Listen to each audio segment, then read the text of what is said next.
Abre tu Biblia, vamos a estar estudiando Romanos 2, 17.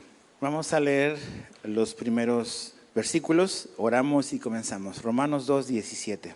Pero si tú que llevas el nombre de judío y te apoyas en la ley, que te glorías en Dios y conoces su voluntad, que apruebas las cosas que son esenciales siendo instruido por la ley, y te confías en que eres guía de los ciegos, luz de los que están en tiniebla, instructor de los necios, maestro de los faltos de madurez, que tienes en la ley la expresión misma del conocimiento y de la verdad. Tú pues que enseñas a otro, ¿no te enseñas a ti mismo? Tú que predicas que no se debe robar, ¿robas? Tú que dices que no se debe cometer adulterio, ¿adulteras? Tú que abominas a los ídolos, ¿saqueas templos? Tú que te jactas de la ley, violando la ley, ¿deshonras a Dios? Porque tal como está escrito, el nombre de Dios es blasfemado entre los gentiles por causa de ustedes. Entonces, Padre, te pedimos que nos ayudes en el texto que tenemos por delante. Es tu palabra y necesitamos entenderla espiritualmente, Señor. Entonces, abre nuestros ojos para comprender tu verdad, para recibirla, Señor, y para ser cambiados por ella. Te lo pedimos en el nombre de Jesús. Amén.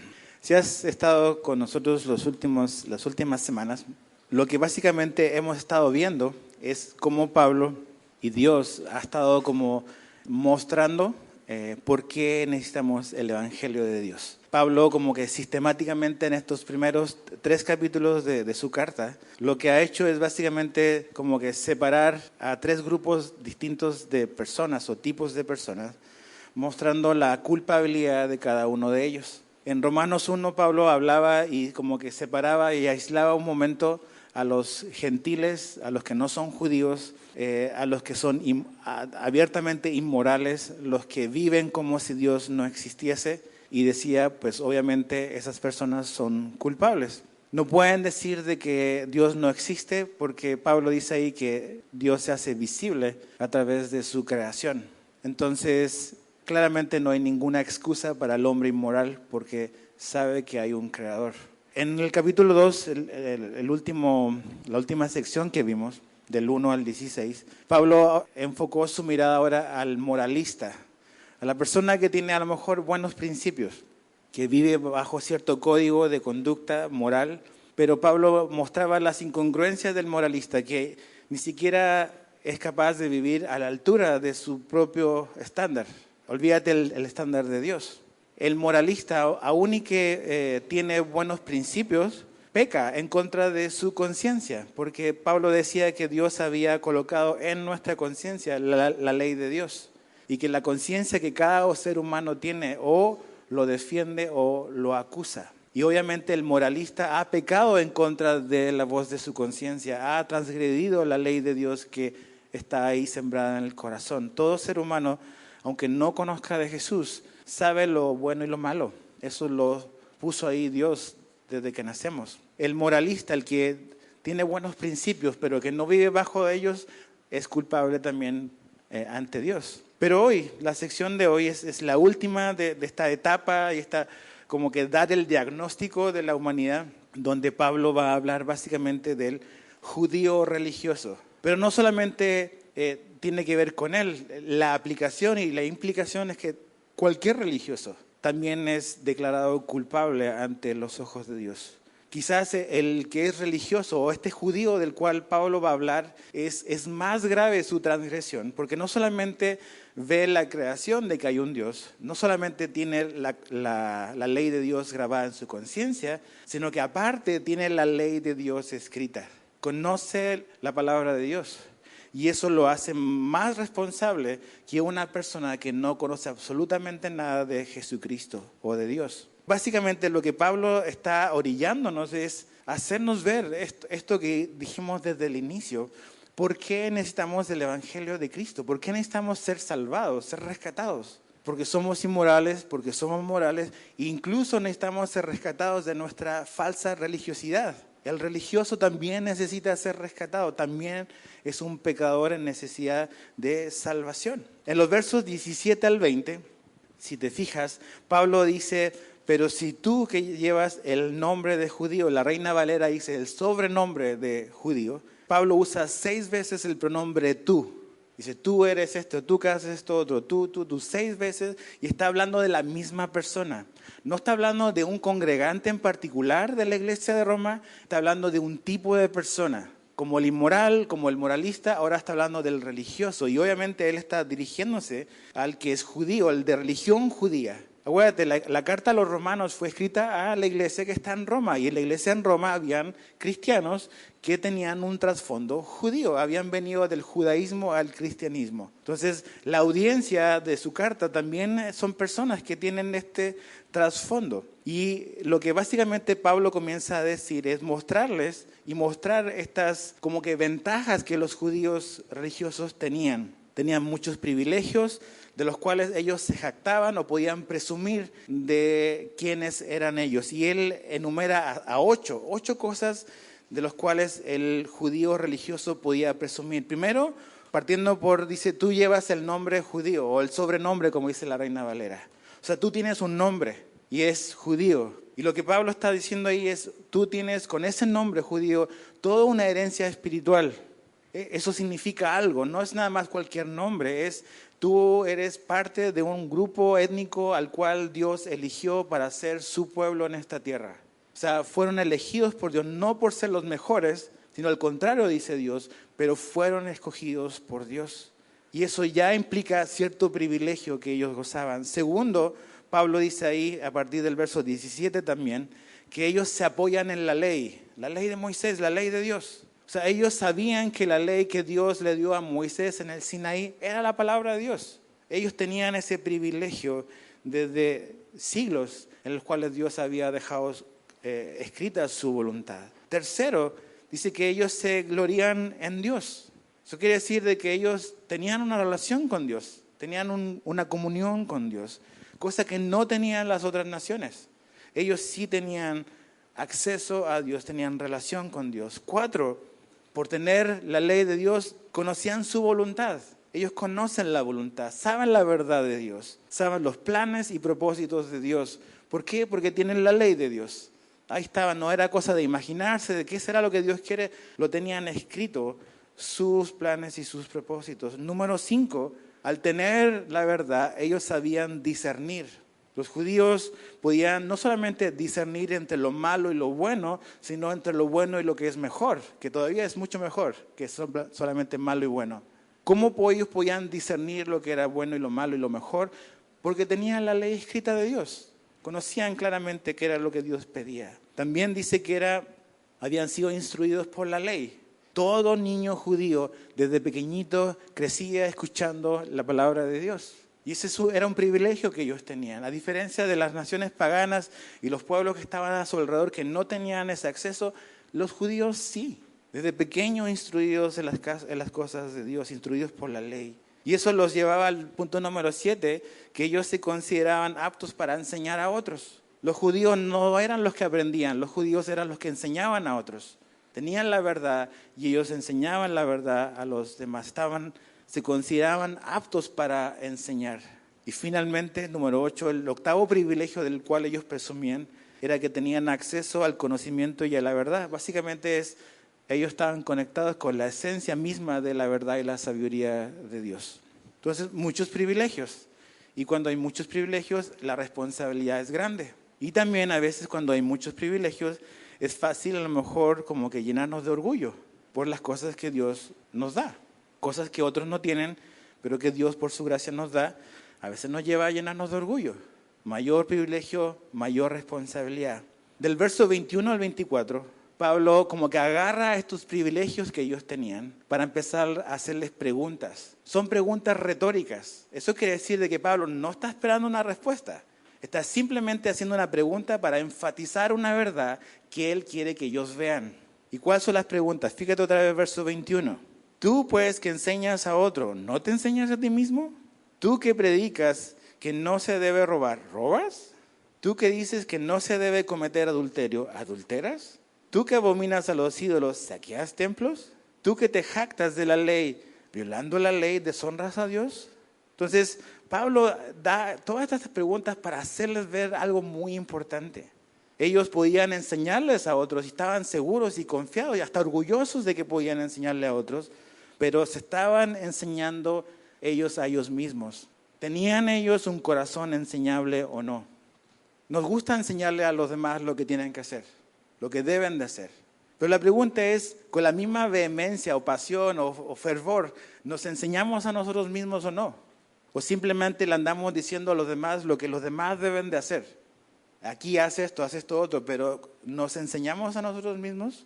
Eso es lo que hacían los judíos religiosos. Segundo, predicaban de que no se debía de hacer esto, que era robar, pero ¿estás practicando tú el ser honesto? O sea, es malo robar, pero ¿cómo estás mostrando tu honestidad en tu trabajo? ¿Estás robando del tiempo que te pagaron para trabajar? ¿Estás robando de los insumos que son de la empresa y no son tuyos? ¿Estás diciendo que es malo robar, pero estás siendo honesto tú en todo lo que tú haces, todo lo que yo hago?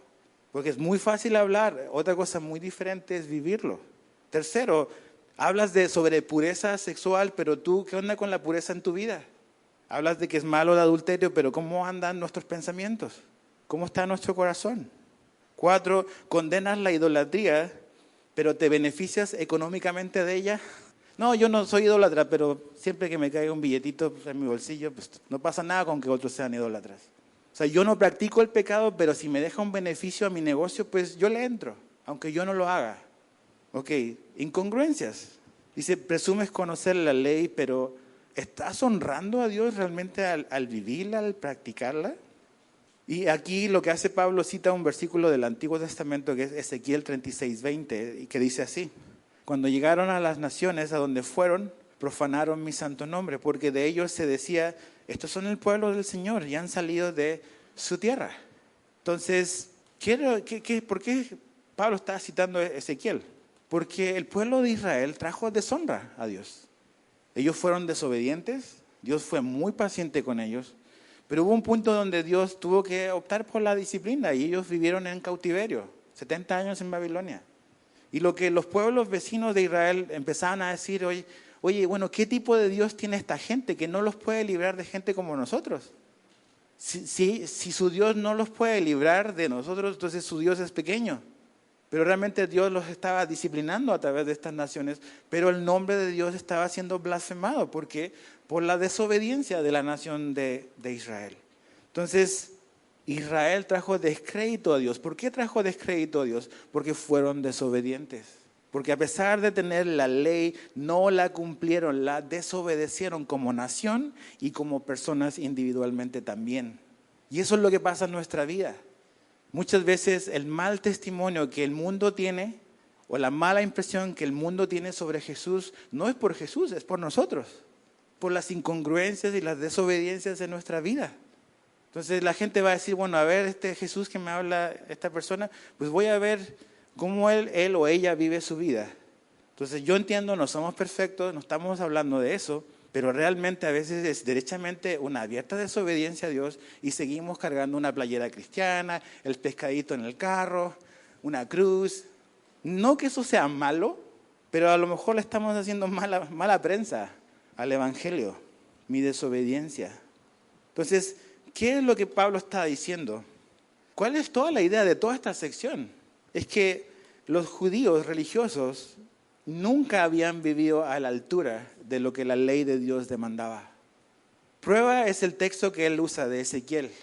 Pablo está diciendo, hermanos, paisanos, nuestra historia como nación es un fiel reflejo de que no hemos vivido bajo la ley de Dios.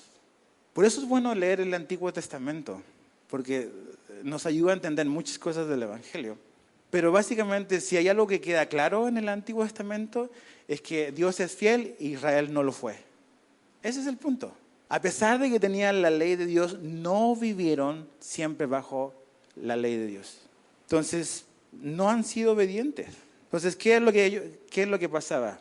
Básicamente, ellos pensaban, y en la época de Jesús, ves esta pugna que Jesús tuvo con los religiosos de su tiempo, con los fariseos, con los saduceos, con los herodianos, con toda esta gente que sobre todo los fariseos, que pensaban de que si ellos obedecían y cumplían la ley de Moisés, ellos podían ser declarados justos delante de los ojos de Dios. Que de verdad se podía, pero realmente ni en su historia, ni en los tiempos de Jesús, ningún hombre podía cumplir la ley de Dios. Ahora, ¿es suficiente con solamente saber lo bueno que tengo que hacer y no hacerlo para que Dios me acepte? Bajo el antiguo pacto no es suficiente solo saber lo bueno que tengo que hacer. Tengo que hacerlo. Si tú lees la ley de Moisés, la ley dice, haz esto, si no lo haces vas a morir. O sea, no hay tonos grises, es blanco o negro. Entonces, bajo ese estándar riguroso, ¿qué vamos a hacer entonces? Israel fue culpable, su historia lo demuestra. Entonces, la pregunta que tenemos que hacer, bueno, entonces, todo el punto de Pablo en estos primeros 3 capítulos es, ¿cómo le hacemos para que Dios nos acepte? ¿Cómo le hacemos para que podamos ser declarados justos ante los ojos de Dios? ¿Cómo Dios nos va a decir que somos justos? Porque si no, estamos perdidos, no hay manera de entrar con Dios. Entonces, el inmoral obviamente no quiere saber de Dios. El moral como que medio le echa ganas, pero el religioso dice, seguro está salvo por ser religioso. Y la respuesta es no, porque ni siquiera el religioso ha llegado al punto, al estándar que Dios pide, que es perfección. Entonces, la pregunta que tenemos que hacer no es la ley, que Pablo va a hablar más en profundidad en los próximos capítulos, la ley de Moisés, la ley de Dios. ¿Cómo nos relacionamos? ¿Cuál fue su propósito? ¿Por qué Dios la dio? Los fariseos pensaban que la podían cumplir, y si la cumplían, y por cumplirla según ellos, tenían la aprobación de Dios, pero no era para eso. Miren lo que Santiago escribe. Santiago 2, verso 10 al 11. Dice, porque cualquiera que guarda toda la ley, pero falla en un punto, se ha hecho culpable de todos. Pues el que dijo no cometerás adulterio, también dijo no mates. Ahora bien, si tú no cometes adulterio, pero matas, te has convertido en transgresor de la ley. Pablo trata a la ley como una ley, no como una serie de leyes. No es como que yo elijo los que me gustan y los que no me gustan, pues los puedo poner a un lado. Es la ley de Dios, es singular. Entonces, si yo violo un punto o una coma, yo soy culpable de haber violado toda la ley porque Dios la ve como un conjunto. Entonces, la gente que insiste en relacionarse con Dios basado en la ley de Moisés tiene un serio problema porque pretende hacer algo que ningún hombre ha hecho a excepción de Cristo. Entonces, vamos a hacer esto, vamos a hacer esto otro, vamos a guardar este día, vamos a circuncidarnos, vamos a hacer esto porque es lo que la ley demanda y nunca va a ser suficiente, nunca vas a poder cumplir toda la ley. Porque la vamos a transgredir en alguna coma. Y eso es muy generoso. Y para Dios, una coma, un punto, un 1% nos hace transgresor de todo el conjunto. Los judíos que están oyendo esto de la carta de Pablo están rascándose en la cabeza. Y los está a lo mejor ofendiendo. Siempre que tú ofendes la religión de una persona, genera una contrarreacción. Entonces, ¿qué va a pasar? ¿Cuál es el propósito de la ley? ¿Por qué Dios la dio? Gálatas 3, 21 al 24. Gálatas 3, 21 al 24. ¿Es entonces la ley contraria a las promesas de Dios? De ningún modo. Porque si hubiera dado una ley capaz de impartir vida, entonces la justicia ciertamente hubiera dependido de la ley. Una pausa ahí. Pablo está diciendo que la ley de Dios no tiene la capacidad de impartir vida. La ley nada más te dice, esto está bien, esto está mal, no te da el poder para obedecerla. Simplemente está dando un diagnóstico, ¿ok? No tiene poder para darte vida. Verso 22, pero la Escritura lo encerró todo bajo pecado, para que la promesa que es por la fe en Jesucristo fuera dada a todos los que creen.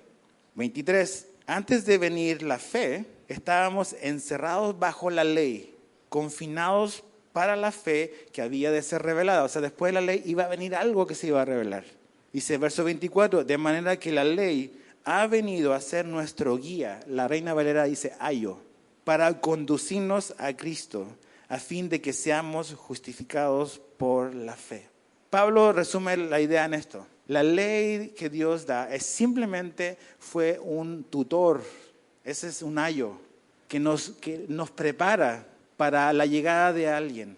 La ley nos preparó para la llegada de Cristo. La ley no era el fin en sí, sino que nos mostraba nuestra necesidad de un Salvador.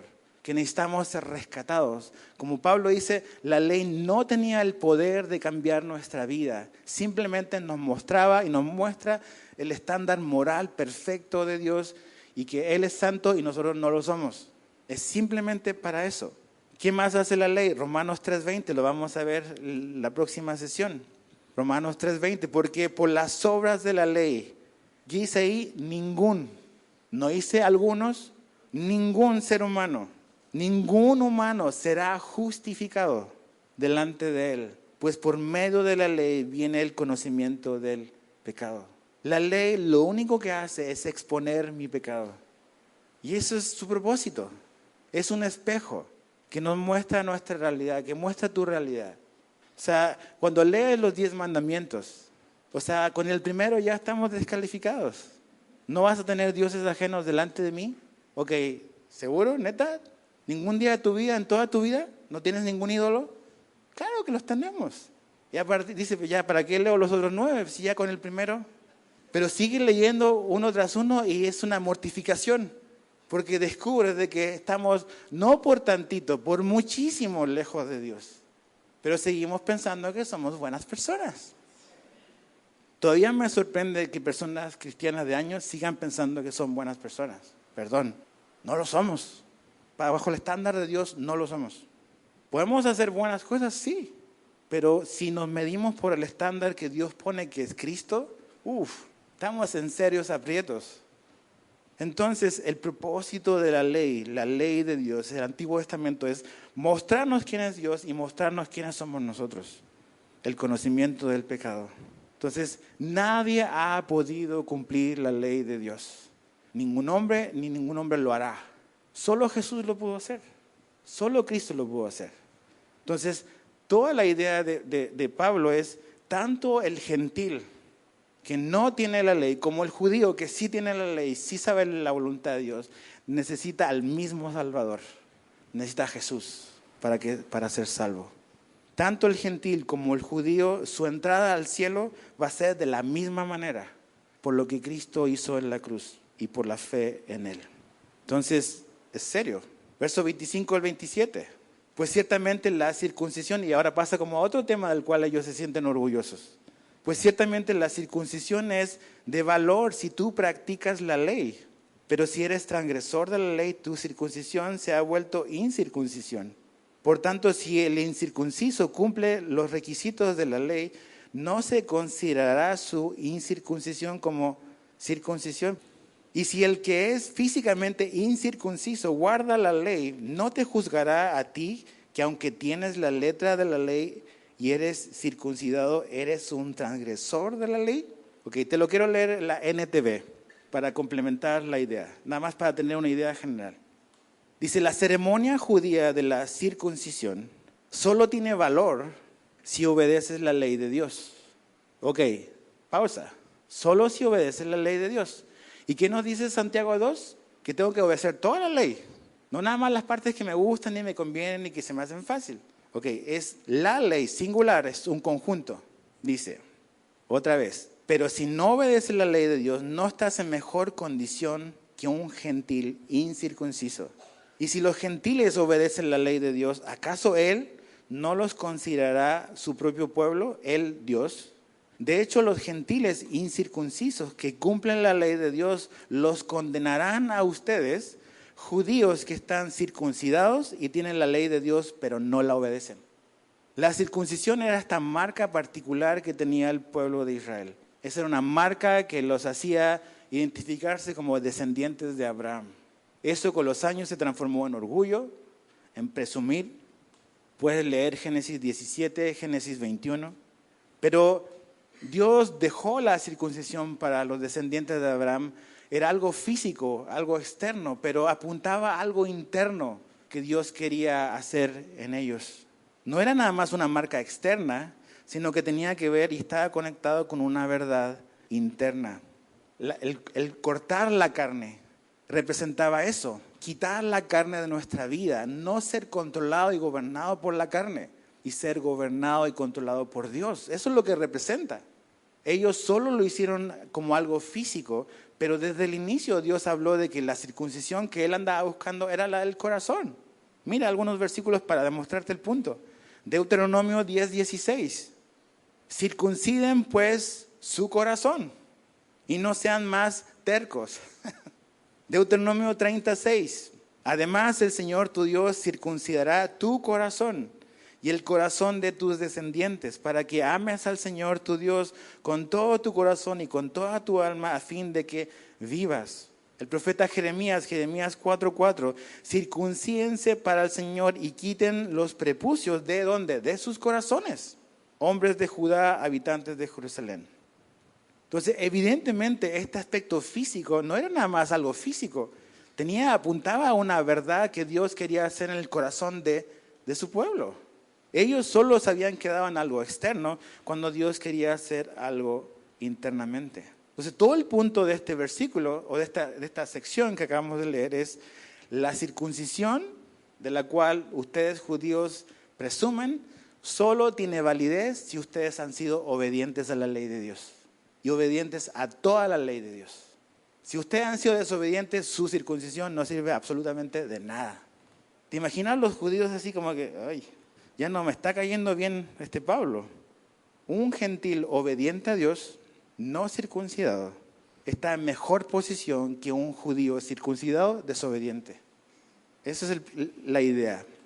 Es un ritual, nada más, si no está conectado al corazón, a la fe. Entonces yo aquí me anoté, Edgar, ¿en qué ritual o en qué cosa tienes puesta tu esperanza?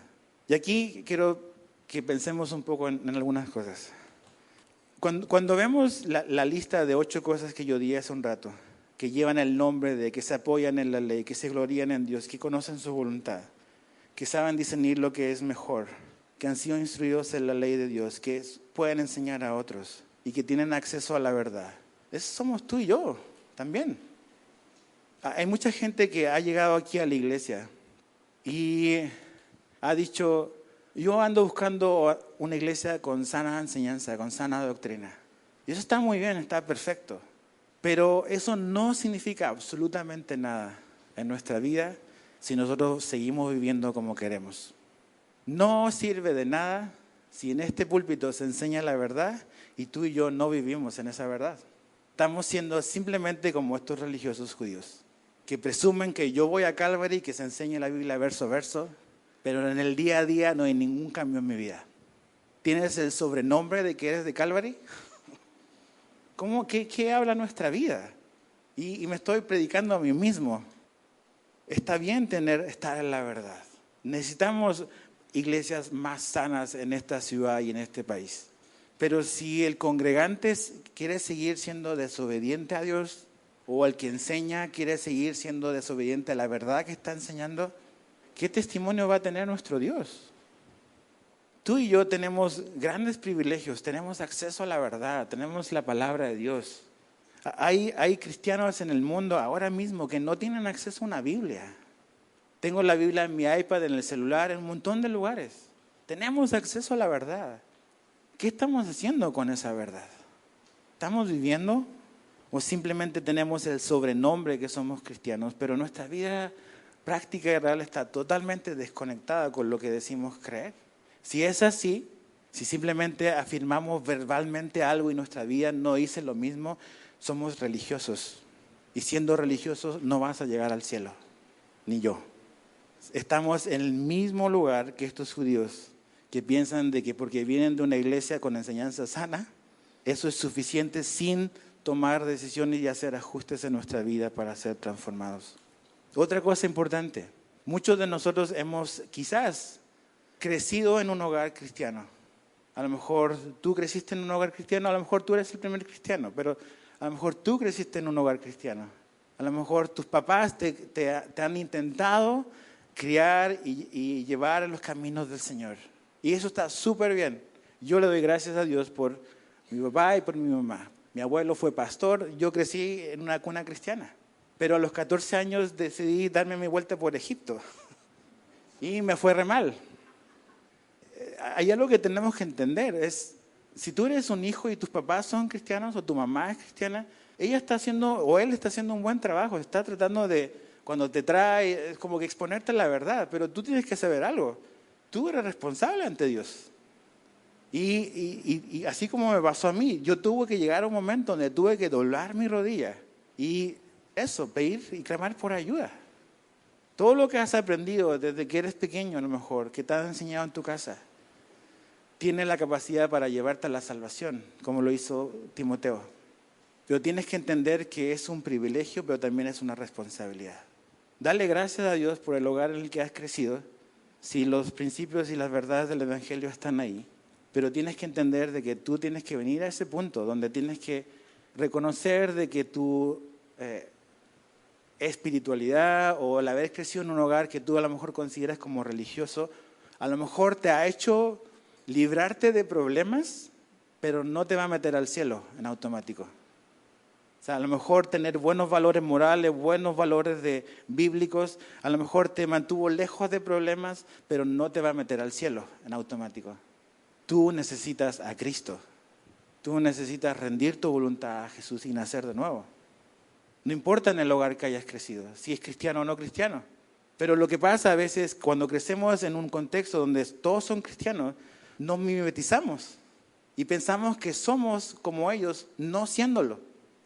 No siéndolo. Jesús tuvo esta conversación con un hombre llamado Nicodemo, un hombre religioso. Desde pequeño, como Pablo, instruyó las cosas de Dios. Y lo primero que Jesús le dice es, Nicodemo, tú necesitas nacer de nuevo, hombre. Y eso es lo que necesitamos todos, nacer de nuevo. El conocimiento, el crecer en un hogar cristiano es súper bueno, es el diseño de Dios. Pero tienes que llegar a ese punto donde tú tienes que tomar y responder a la invitación del Evangelio.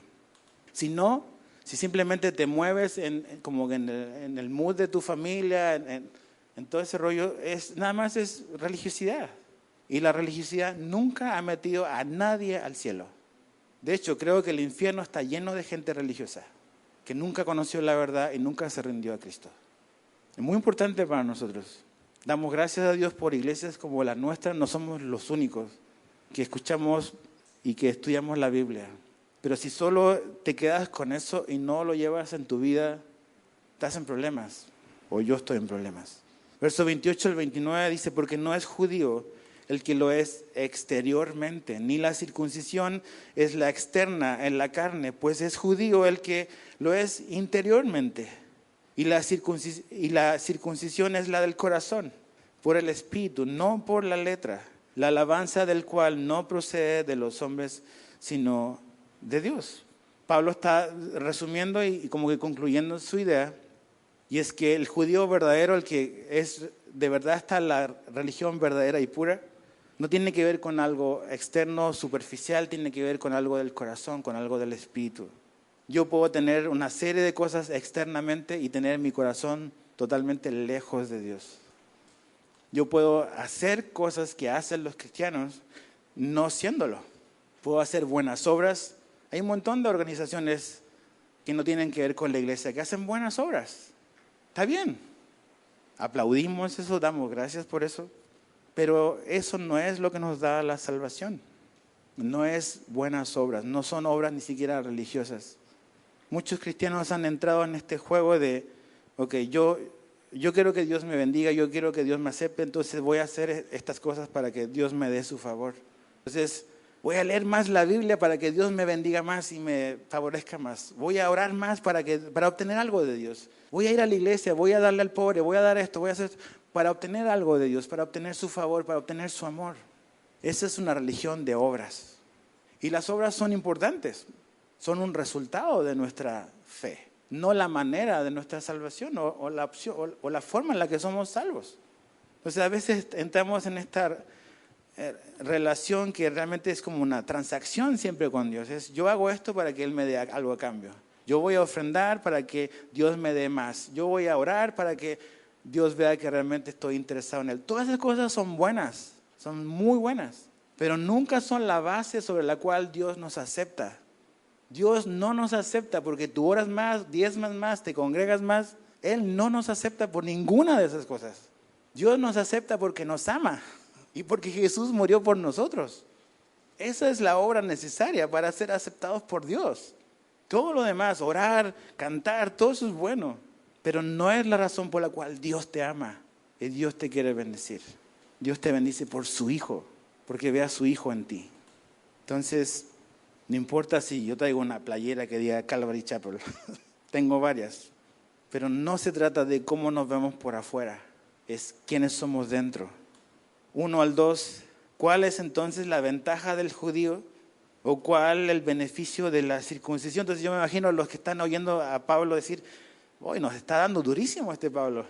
O sea, entonces, ¿de qué sirve? ¿Hay algo bueno de ser judío y no haber sido gentil? Y Pablo dice, sí, dice verso 2, grande, en todo sentido. En primer lugar, porque a ellos les han sido confiados los oráculos de Dios. ¿Cuál es la respuesta de Pablo? ¿Hay alguna ventaja? Hay una ventaja. ¿Cuál es la ventaja? Que los judíos tenían la palabra de Dios. Esa es la ventaja que ellos tenían. Tenían ese privilegio de conocer la verdad de Dios. Desde pequeños siendo instruidos en los caminos de Dios. Pero, ojo, a pesar de que eran instruidos y tenían la palabra de Dios, no reconocieron al Hijo de Dios. Y los gentiles sí. Mayor privilegio, mayor responsabilidad. Verso 3 al 4, entonces, ¿qué? Si algunos fueron infieles, ¿acaso su infidelidad anulará la fidelidad de Dios? De ningún modo. Antes bien se ha hallado Dios veraz. Dice, aunque todo hombre sea hallado mentiroso, como está escrito, para que seas justificado en tus palabras y venzas cuando seas juzgado. Otra pregunta, otro cuestionamiento que Pablo está contestando.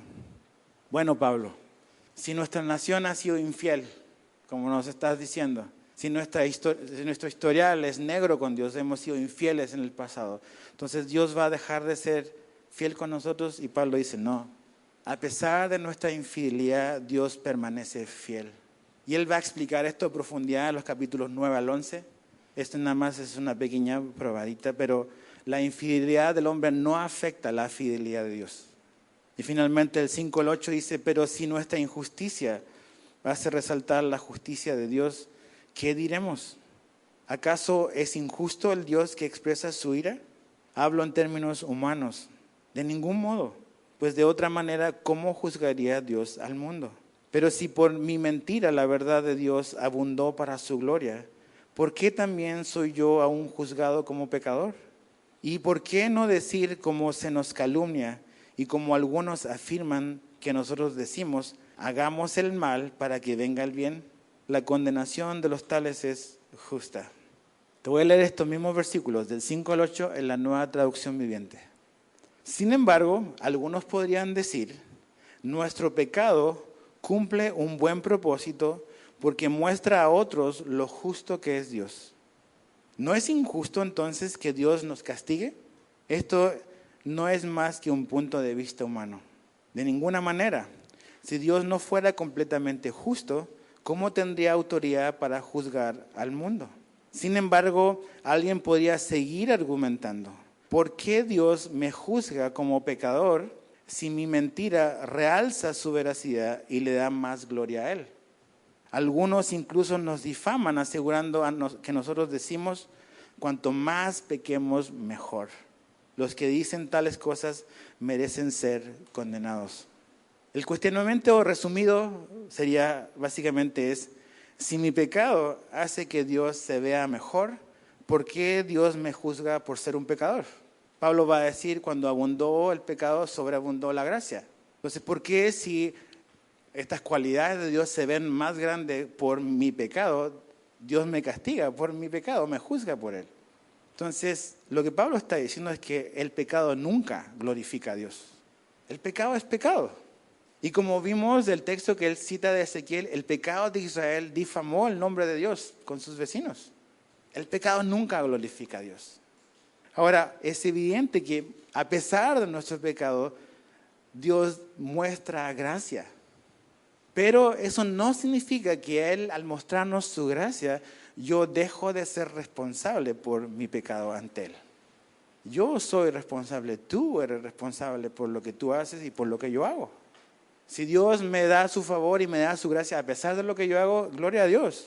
Pero eso no quita que Dios siga siendo justo y que realmente lo que estoy haciendo está mal. No podemos decir entonces, voy a hacer más cosas malas para que Dios me dé más cosas buenas. Es una manera errónea de ver el Evangelio. La gracia que Dios nos da no es licencia para pecar. La gracia de Dios nos da la capacidad para dejar de pecar, no para pecar libremente. Pablo va a hablar más de esto y lo veremos cuando lleguemos a Romanos 6. Pero quiero terminar con esto. Es básicamente, ¿cuál es todo el punto de la enseñanza de hoy? Es que el ser religioso no te va a salvar. No te va a salvar, ni a mí. Tú a lo mejor creciste en un hogar donde tienes a lo mejor la religión tradicional de este país, histórica, como quieras llamarle. Y a lo mejor te enseñaron buenos principios de honrar a la familia, respetar a tus padres, hacer lo bueno. Todas esas cosas están muy bien. A lo mejor, como dije hace un rato, a lo mejor creciste en un hogar cristiano evangélico y tus padres te enseñaron lo bueno, gracias a Dios por eso.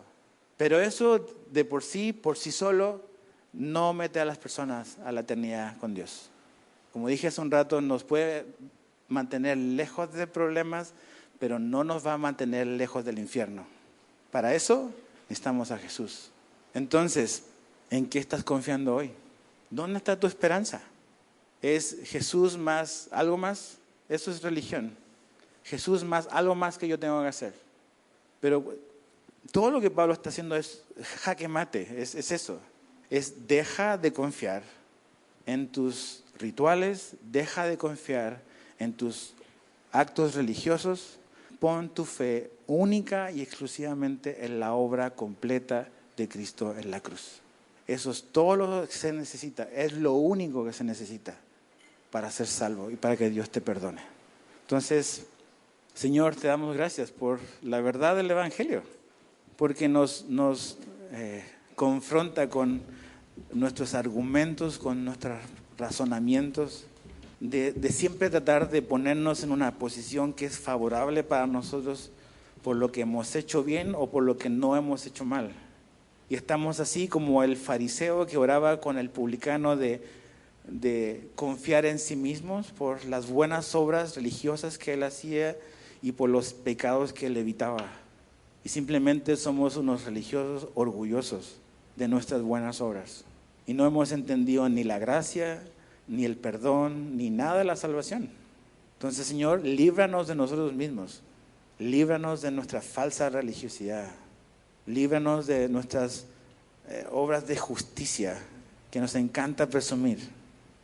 Y ayúdanos a ver, Señor, que por mucho que conozcamos de la Biblia, por mucho que participemos en cosas que tienen una connotación espiritual o religiosa, si no hemos entendido que la salvación es un regalo que se acepta por fe, que es por gracia mediante la fe, Señor, estamos en un mal lugar. Ayúdanos a no crear esta actitud tampoco con los años, Señor. A lo mejor al inicio entendimos que la salvación era gracia pura, pero a lo mejor al caminar muchos años como cristianos nos hemos desviado un poco. Hemos perdido un poco el rumbo pensando en que, fuimos salvos por gracia, pero ahora vamos a mantener esto por nuestro desempeño. Y pensamos de que tú nos vas a bendecir por lo que hacemos, porque oramos más, porque nos congregamos más, porque damos más, y pensamos y empezamos a obrar contigo en base a buenas obras. Eso tiene un lugar, lo entendemos, Señor, pero no tiene un lugar en la salvación. Entonces, ayúdanos a ver a Cristo en la cruz. Ahí está la respuesta de Dios. Jesús colgado en el madero es lo que el inmoral necesita, el moralista necesita y el religioso necesita. Todos somos culpables ante Dios y ahí está nuestra salvación. Ayúdanos a ver a Jesús. Te lo pedimos, Señor, en el nombre de Cristo. Amén.